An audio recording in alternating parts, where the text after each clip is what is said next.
UP के वजीर आला योगी आदित्यनाथ क्या करा, ये सुनते हैं। और ये स्टिंग ऑपरेशन इस बात को बताता है कि यह सुरक्षा के साथ खिलवाड़ किया गया था। यह एक स्टिंग ऑपरेशन से स्पष्ट हो गया है और ये स्टिंग ऑपरेशन इस बात को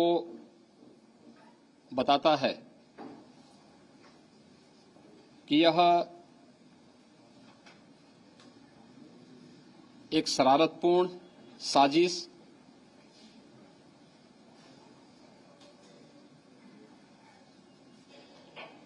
शरारतन आयोजित की गई साजिश, पूर्व प्रायोजित साजिश का हिस्सा है। यह एक सुरक्षा के साथ की गई कॉन्स्पिरेंसी है और स्पॉन्सर्ड है। अब यह स्पष्ट हो गया है। आश्चर्य होता है कि देश के सर्वोच्च कार्यकारी संवैधानिक प्रमुख के साथ की सुरक्षा के साथ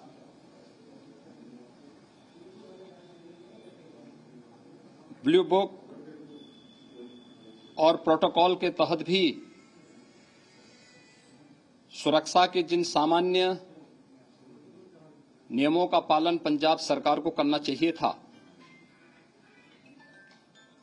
जिसके तहत प्रधानमंत्री जी के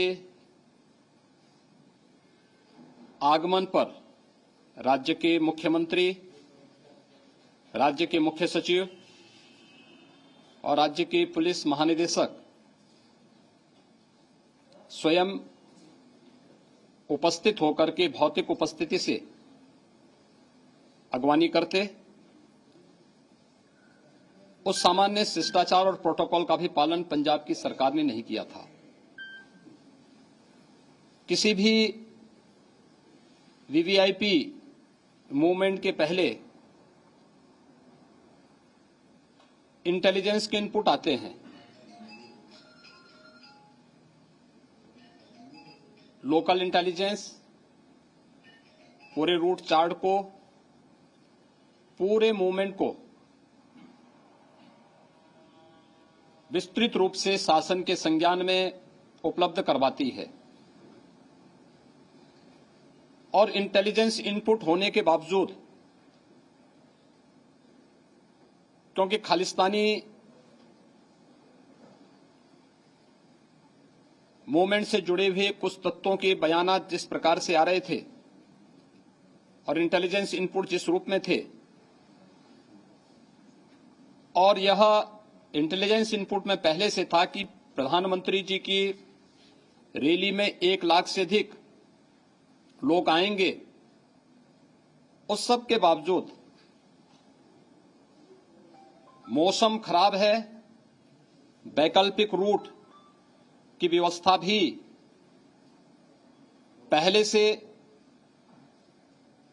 वहां के स्थानीय प्रशासन और शासन के संज्ञान में था, लेकिन फिर भी इन सब की अनदेखी करते हुए प्रधानमंत्री जी की फ्लीट को वहां पर रोका गया था जहां पर कोई भी ड्रोन का हमला या सुरक्षा पर आसानी से सेंध लगाने की शरारतपूर्ण चेष्टा हो सकती थी। और इन सब की अनदेखी पंजाब सरकार ने किया। प्रधानमंत्री जी के पंजाब विजिट के दौरान पंजाब के मुख्यमंत्री की उपस्थिति न होना, वहां के मुख्य सचिव और डीजीपी के अनुपस्थित होना, ये ब्लू बुक और प्रोटोकॉल का उल्लंघन तो है ही, लेकिन मुख्यमंत्री, पंजाब के मुख्यमंत्री ये कहकर के पल्ला नहीं झाड़ सकते कि वह एक कोरोना पॉजिटिव के संपर्क में आए थे, जबकि उस दौरान हर व्यक्ति इस बात को देखता है कि वे बिना मास्क के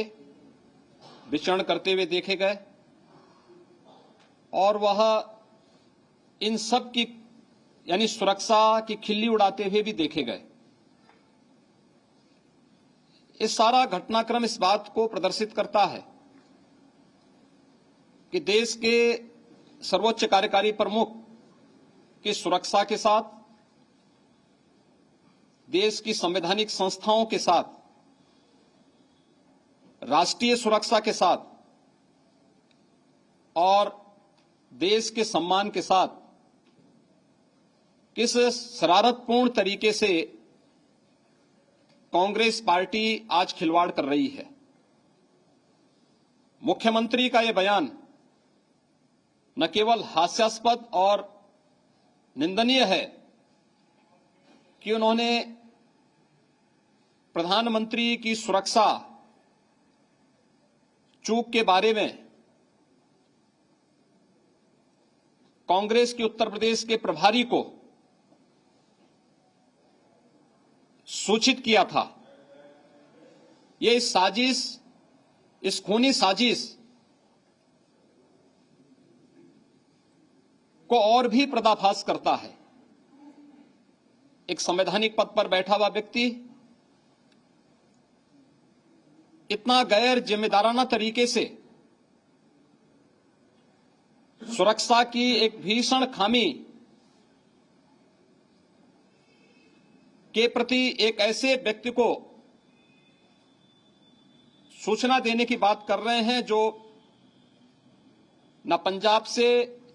न भारत सरकार से किसी भी प्रकार से प्रत्यक्ष या अप्रत्यक्ष रूप से भी नहीं जुड़े हैं, और यह उनके गैर जिम्मेदाराना रवैये को प्रदर्शित करता है। कांग्रेस पार्टी और पंजाब की सरकार सुरक्षा से जुड़े हुए इन सभी मामलों में न केवल भारत के संवैधानिक प्रावधानों का खुलेआम उल्लंघन कर रही थी, बल्कि इस देश के खिलाफ एक साजिश कर रही थी। और इससे भी दुर्भाग्यपूर्ण है कांग्रेस के नेताओं का, अन्य नेताओं के भी गैर जिम्मेदाराना बयान। कांग्रेस पार्टी को इस पूरे मामले में इस देश से माफी मांगनी चाहिए, और जो कुछ भी 5 जनवरी के दिन इस देश के खिलाफ साजिश करने के लिए, प्रधानमंत्री जी की सुरक्षा के साथ साजिश करते हुए कांग्रेस पार्टी ने करने का प्रयास किया है, वह कांग्रेस पार्टी की असलियत को भी पूरे देश की जनता के सामने प्रस्तुत करता है कि देश के लोकप्रिय प्रधानमंत्री जी की सुरक्षा और भारत के संवैधानिक मूल्यों और मापदंडों की कैसे अवमानना कांग्रेस पार्टी के द्वारा और एक सरकार के द्वारा किया गया है।